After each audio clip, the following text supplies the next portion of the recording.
Adelaide missed a decent bilateral relations with Australia were back on track. And despite netting the fastest ever goal in European Championship history, barely 23 seconds after kickoff, Albania has lost its opening match against Italy. BBC World News. Hello and welcome to Health Check from the BBC. I'm Claudia Hammond, and joining me today is Matt Fox, who's Professor of Global Health and Epidemiology at Boston University in the US. How are you doing, Matt? Doing very well. Well, today we're looking back in time to ancient Egypt as a skull appears to have the first evidence of surgery to treat cancer. And we're looking forwards to a time when we might be able to get vaccinated against flu and COVID with just the one injection. And that's something you've got for us, Matt. That's right. We'll be looking at a new jab for COVID and influenza that is advanced in clinical trials. And the dance classes for older people to prevent falls. Now, on Health Check, we like to dissect the latest scientific studies to try to work out what's going on. And there is a perfect candidate for us this week. You might have seen headlines like this: Internet addiction alters brain chemistry in young people. Internet addiction may harm the teen brain, MRI study finds, and even internet addiction rewires the brains of teens and could lead to other addictions. Now, in fact, this isn't just one new study. The paper that's come out is reviewing 12 different studies conducted in Asia, in which teenagers with internet addiction went into scanners so their brain activity could be monitored. Now, it's worth noting that the International Classification of Diseases doesn't include internet addiction as an official diagnosis, though there is something called internet gaming disorder. But I wanted to know whether this paper was really telling us what the headlines said, that the internet is harming teenagers' brains. So I asked Dr. Sarah King, who's a molecular neuroscientist at the University of Sussex in the UK, if these 12 studies are even all looking at the same thing. They're telling us different stories. So all of those 12 studies are looking at, they may have defined addiction in different ways to look at their participants, but also they might be looking at different parts of the brain and asking different questions. And what are they telling us in those studies is happening to teenagers' brains if they have this so-called internet addiction? So they're showing us that those brains look different to the control participants who don't have, who help use of the internet. They look different, so different parts of the brains are activated at different times during the fMRI. Now, in a way, that sounds worrying. Is that worrying? No? I don't think so. I think that if people have been back on the internet and then they'll come into the lab, then their brain might be, in the short term, looking quite different to someone who's not been on the internet. So we don't know whether it's causal, that their brains are different and that's what's made them go on the internet, or the short-term impact of them being on the internet having an effect on their brain activity. And even if it does change their brains in the longer term, is that necessarily a bad thing? Does that necessarily mean it's harmful? I mean, doesn't everything we do change our brains? Yeah. You learn to use a new phone and that changes it from what you did when you used your old phone. Yeah, and so things can be reversible, so it's not necessarily going to be permanent changes to the brain. So how did we get to this point where this paper that isn't saying that there's loads and loads of harms ends up with headlines suggesting there is? I think it's that at first the paper has a section on limitations at the end, but also the possibilities and the direction that that research might go in, and then those things might have made it into a press release, and then the newspapers are going to make more of things that are exciting and sound bad, so there'll be a bit of scaremongering. So Matt, it sounds as though the headlines have been over-egging this one a bit. I think that's exactly right. I mean, sometimes when these big studies come out and get lots of attention, the findings that seem most scary or counterintuitive are often the ones that get picked up. But in this case, it seems a bit overblown. But you have a new study for us with data from 168 countries collected over many years, which is telling a rather different story. What did they look at in this one? Yeah, so this was a study that looked at Gallup World Poll data. As you say, this is nationally representative data of adults across 168 countries. And what they did was they asked people about whether or not they had access to the internet, and in particular, access to the internet on a mobile phone. And then compared that with data from questions that they asked about different measures of well-being, so life satisfaction, negative and positive experiences, social life satisfaction. When they put all that data together, along with some really interesting statistical methods, they found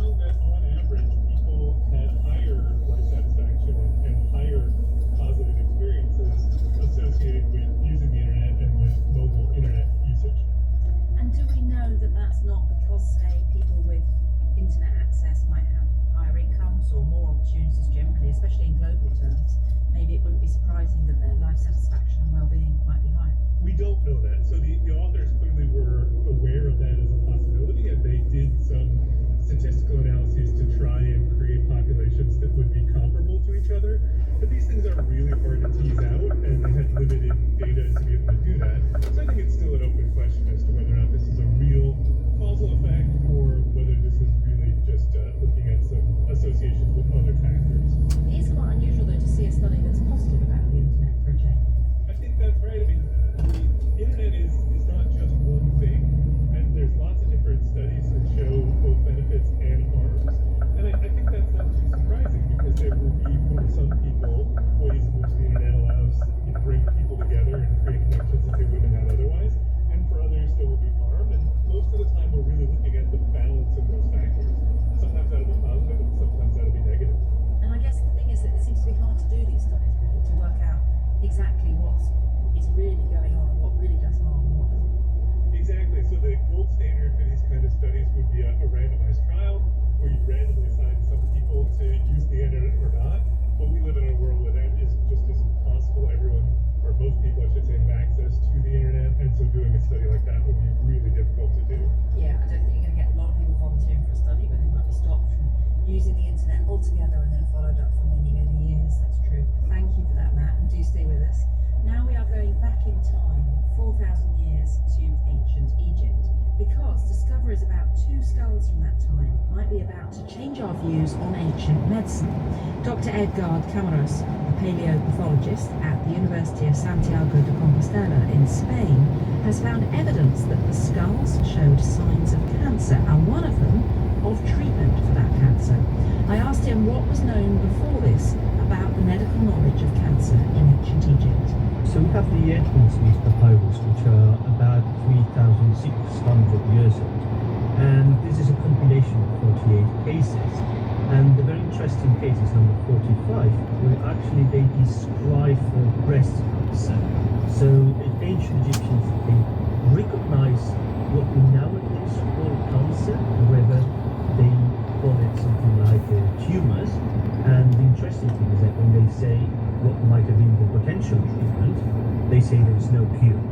So they deal with that, and they recognize that there was no treatment.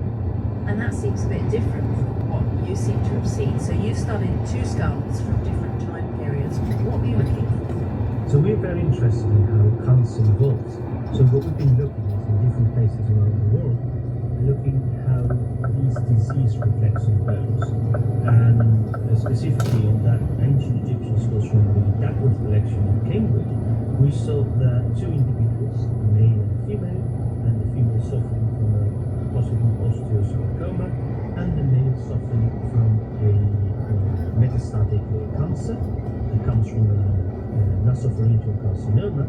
And the difference and the interesting thing that we discovered is that on top of those secondary tumors, metastatic tumors, we found some cut marks and incisions that is the very clear evidence that more than 4,000 years ago, ancient Egyptians were performing some kind of oncological surgery. So let's start with the skull of that woman. What do you know about her? And tell me what it is you can see with these cuts on her skull.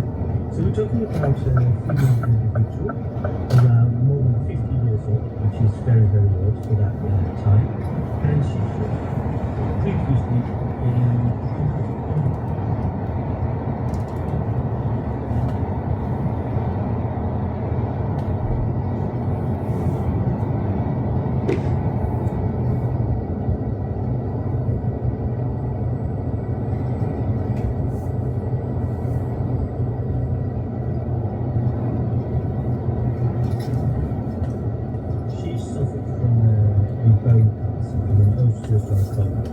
and presumably she died.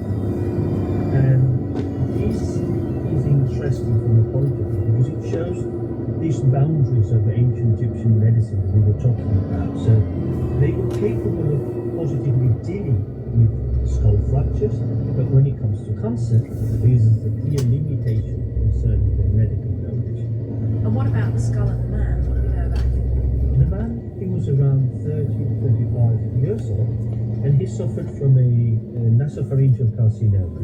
And because it was in a very advanced stage of his disease, that cancer then metastasized. And we have some tumors, secondary tumors on the skull surface. And when we were looking and trying to characterize and understand those lesions, we saw those incisions that are telling us that ancient Egyptians were trying to deal with those tumors. So this is some kind of a cut marks made with a very, very sharp instrument, metal instrument. And that must have been an extraordinary thing to try doing at the time, because this is without modern anaesthetics, this is without antibiotics to stop infections afterwards. I mean, hugely difficult, dangerous, and busy. Definitely, and it was not just painful for the patient, but also it was very exploratory for the people who was doing it. I mean, that was guided by curiosity, because even then, ancient Egyptians accepted they didn't know how to treat this. So they were kind of exploring, maybe trying to remove it, maybe trying to drain it, thinking it was a kind of a drain if they cut it on top. So this was in the cutting edge of their medical understanding of tumors. And it was amazing to see that, because it was like witnessing the starting point of oncological medicine. And can we be sure that these cuts weren't made after they'd already died? This wasn't somebody exploring their skulls afterwards? Well, that is the question, because scientifically we cannot distinguish between cut marks that have been done days previously this individual died, so within the individual life, the patient life, or if these cut marks were made sometime hours later. So that's why we call these cut marks perimortem incisions. But however, it's not that important if we're not able to distinguish that specific moment. Because if we're talking about those cut marks were made with the individual life, then we can probably say that we were trying to conduct some kind of treatment. But if that individual was already there, that's still very interesting, because then we're talking about a potential medical autopsy or some kind of a forensic exploration in relation to that tumor. So in both scenarios, we're talking about an oncological surgery linked to the understanding of the tumor. I see what you mean. It still means it's somebody who's trying to understand what's happening with these tumours, possibly to treat them, or possibly after they've died to try to understand them better. Does this change then our understanding of how medicine was used in ancient cultures and societies? Yes, it's actually a milestone in the history of medicine, because it shows us that more than 4,000 years ago, maybe 4,500 years ago, these people were approaching these diseases from a very modern perspective, which is trying to develop some kind of experimental treatment, or at least trying to understand it from the point of view of human biology and from the point of view of the biology of this disease. But we still have to take into account that ancient medicine was also guided by magic, rituals, etc. Are there more skulls from that time that you might be able to examine? We're looking at more skulls, but these are actually the only ones that we've been able to see these cut marks that are revealing this oncological surgery. But I'm pretty sure that now we know that this was a reality. Many other examples may appear. So that's the interesting thing about it, that now we know that at the time they were dealing with these diseases surgically. Dr. Edgard Kamenos. Matt, I thought this was so interesting. What do you make of it? I think it's absolutely fascinating. I mean, I don't think it's surprising to find that a long time ago people were trying to deal with health conditions, because we know that for a long time people have sought ways to prevent disease and to treat disease. But to find out that they were doing something as sophisticated as trying to do surgeries for cancer is really, really impressive and surprising. Yeah. Now, there was news this week that a combined vaccine against flu and COVID, aimed at protecting against both diseases in a single shot, has passed advanced trials. It's made by the company Moderna, who developed one of the first COVID vaccines. Matt, what do we know about this new vaccine? Yeah, so this is a really exciting thing for those of us who hate getting shots, because those are two respiratory diseases that are going to require probably yearly updates. And so what they did was they put these two shots together into a single vaccine.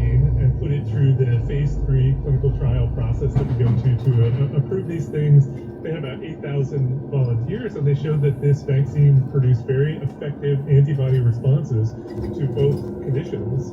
And what would be the benefit of having them both at once? Is it just convenience and fewer spikes in your arm? That's the biggest benefit, right? The idea that people often don't get their flu vaccines or their updated COVID vaccine.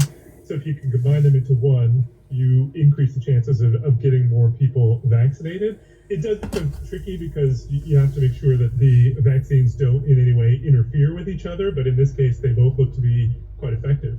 Yeah, because sometimes you hear people saying, oh, we shouldn't have all your vaccinations at once because that's too much for the body to cope with. But is there any evidence for that? There really is not a lot of evidence for that, but that is something that they look at carefully with trials. And obviously, it's something that we care deeply about because if there were interference between these two vaccines, then you would lose the benefit. In this case, we just don't see that. Thanks for that, Matt. Now, when it comes to injuries, falls are the second most common cause of death. And of course, older people are more at risk as their balance and their muscles become weaker with age. But there are ways to reduce that risk. A project in the UK called Dance to Health is tackling the problem by inviting older people to take part in dance classes. And research from Sheffield Hallam University has shown that it works. Not only reducing falls and saving on healthcare costs, but providing a way of socialising for those who might feel isolated. For Health Check, our reporter Bob Hockenhall has been to a class to see how it's done. So deep breath in and out. At the Chinese Community Centre in Birmingham, the UK's second city, a group of 12 elderly people are warming up, getting ready for their weekly dance class. The participants of the class called Dance to Health have either had a fall or are considered to be in danger of having one. Just be careful you don't move it too quickly. One of the class members is Keika Chang, who moved to the UK from Hong Kong a year ago. Because I have some health problems, hypertension, high cholesterol, etc. So I want to do some exercise regularly. So actually this is a good way to help me to do regular exercise in weekly basis. So as long as it's got curves in between, that's great.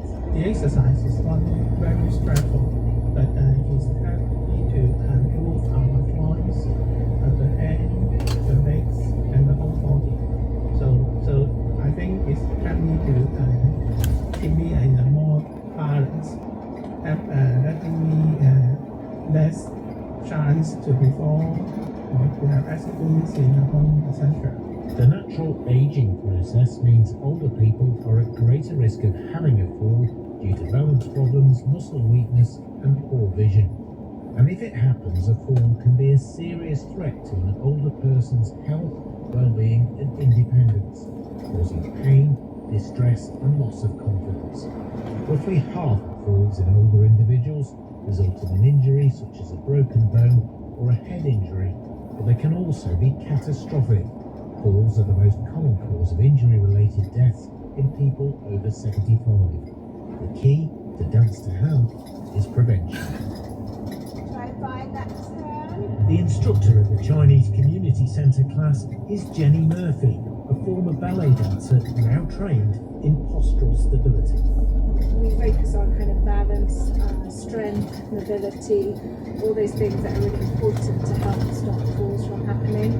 And then as a dance artist, I will put my creative way into it. And as I'm a ballet dancer, often I have that kind of classical ballet side to it. Is it a case that you sneak in the bits of the exercise that are important but perhaps a bit boring and cover them up with more fun dance moves? So totally, that's exactly what we're doing. We're trying to, as you say, smuggle those exercises into the classes so that almost they don't feel like they're doing the exercises because they've got music and they've got some creative outlet to kind of express at the same time. So yes, there's all the underneath every kind of activity that we'll do, there will be some physio-based exercises within that we use. Excellent. Sweet. Can you get the knees a little higher? I always try and get a sequence where we're travelling around the space. So something like just a balance on one leg, which we can do while the kettle's avoid them if you wanted to. But we add it in a kind of fun way that we're travelling around space, we're meeting other people, we're making shapes, we're zooming out. And it just adds that kind of social element as well.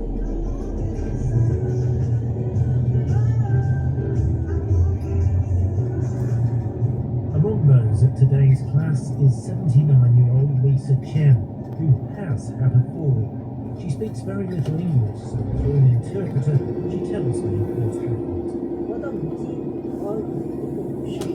She doesn't know what's happened on that day. She is going to change the bus on at the coast station, and when she walked through the coast station, she fall down. And you come to these classes, how do you think that helps you? When I'm walking, I feel more balancing and I can walk more stable. The classes are run by ESOP, a social enterprise company and charity which solves problems in society through the arts. Kevin Fenton is the chief executive. Falls prevention has been identified as a major priority for NHS. It is a major issue in terms of older people's admissions into emergency departments. It's an issue in terms of long stay pressures on the NHS. So it's in everybody's interest to prevent falls. And estimates suggest that we save billions of pounds every year if this program is rolled out nationally and on scale. In the UK, 223,000 emergency hospital admissions during the 2021 to 2022 financial year were related to falls among patients aged 65 and over. Dance to Health has been shown to be effective in falls prevention. So it is an amazing intervention which brings dance artists together with older people in communities to help to reduce falls. Research by Sheffield Hallam University has found that Dance to Health participants are 58% less likely to fall in a given year and much less likely to require hospitalisation if they do fall, thereby saving the health and social care system in the UK millions of pounds. The findings also show 96% of participants experience improved mental well-being. Teacher Jenny says it's rewarding for her to observe the improvements in the class members as the weeks go by. There's a couple that weren't here today though that came actually, and when they first started they were purely seated and wouldn't kind of get up from the chair, which is why we can deliver classes like that. But it was lovely to see this throughout a few weeks into the programme we were able to get her up and moving a little bit around with support and also on her own a little bit.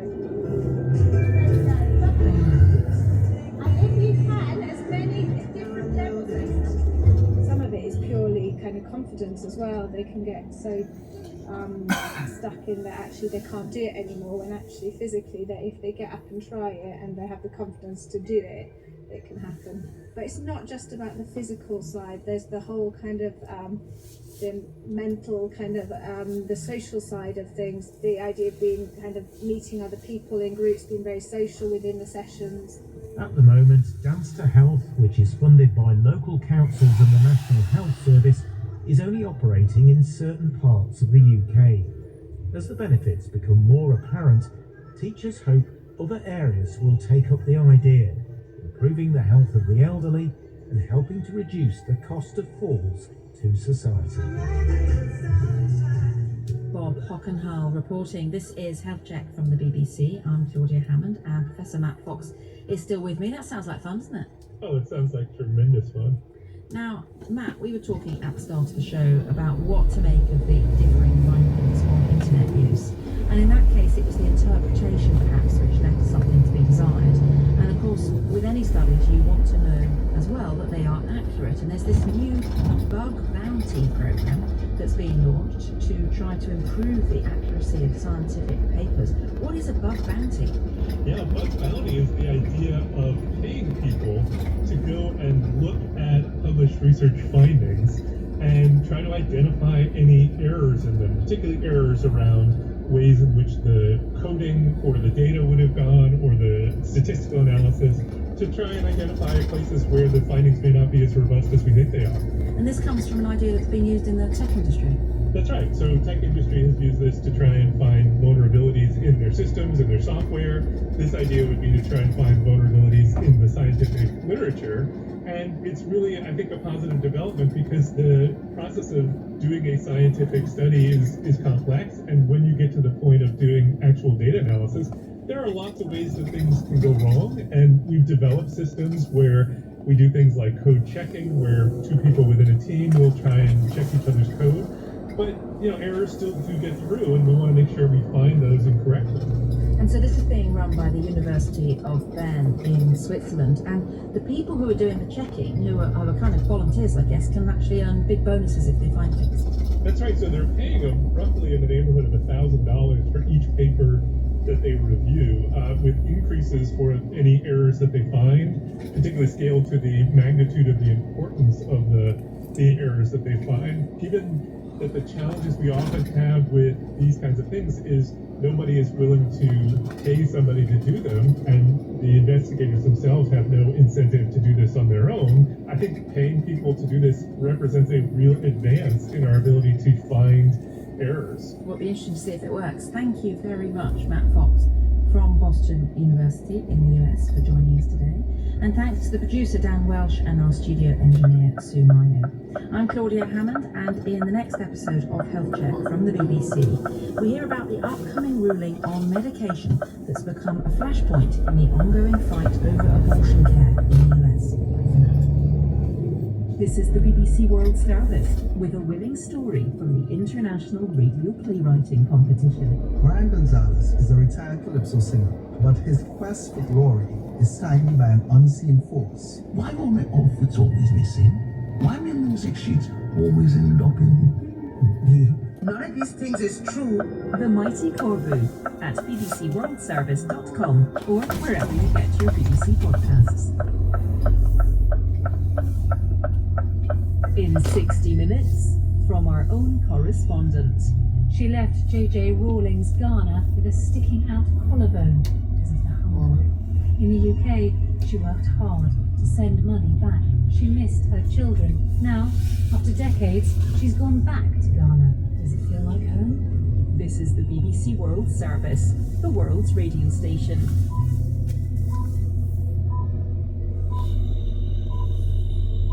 BBC World Service. I'm Chavi Sachdev, and for the documentary, I've travelled to a remote part of Western India, surrounded by Pakistan on 3 sides and a river on 4. You've forgotten? You've got nothing. Don't we also deserve good things? The kids should be with their parents, but because there's no school and no grade, my kids stay with relatives in the mainland. For 72 years, people have been asking for a permanent bridge so that they can access hospitals, schools, shops, banks, the very basics of life. What they've got is a makeshift pontoon bridge, which has to be dismantled for the rainy season, when the only way across is on a boat and on a ferry. My mother might still be with me if we had a permanent bridge. The mainland is only 300 meters across the river, but practically a world away. That's coming up on the documentary The Forgotten People, with me, Chavi Sachdev, after the latest BBC News. Hello, I'm Neil Nunes with the BBC News. A draft communique issued in Switzerland at the Ukraine Peace Summit reaffirms the territorial integrity of the country and states unambiguously that any threat or use of nuclear weapons against it is inadmissible. Leaders from 100 countries also stated that the safe transit of commercial shipping in the Black and Azov Seas is vital to global food security. The French President Emmanuel Macron said more countries should be brought in to join those supporting any negotiations. I think increasing the pressure to have a truce on the Russian side is extremely important. I suggest that in parallel, we build all together a follow-up in order to enlarge the circle of countries joining our efforts. Adding countries and not dividing the circle. Russia was not invited to Switzerland and China isn't participating.